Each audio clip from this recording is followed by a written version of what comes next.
Le Paris de la fin du 19e siècle.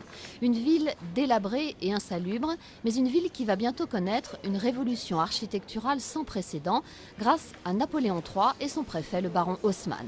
C'est lui qui demande aux photographes de l'époque d'immortaliser tout ce qui sera bientôt détruit. Charles Marville est l'un d'entre eux. Il a fait à peu près 400 photos du vieux Paris sur 5 ou 6 ans, tel qu'il était avant Haussmann, en fait, finalement, le Paris tant regretté par Baudelaire, par Victor Hugo, par Gensu, etc. Assainir et moderniser Paris, mais aussi donner aux Parisiens le minimum vital comme l'eau courante, telle est la priorité de Napoléon III. Dès 1853, il lance le chantier, il va durer 17 ans. Ils ont abattu 20 000 immeubles insalubres, ils en ont recréé 30 000, ils ont créé 300 km de voirie, ils ont créé 600 km d'égouts. C'est un travail colossal.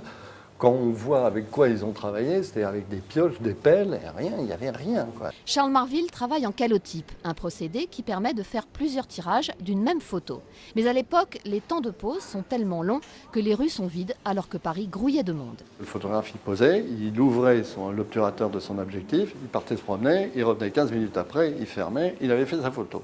Donc il est évident que tous les gens qui y passaient pendant ce temps, et c'était bourré de monde, n'étaient pas fixés, c'est-à-dire on ne pouvait pas fixer le mouvement. L'avenue de l'Opéra avant Haussmann et après.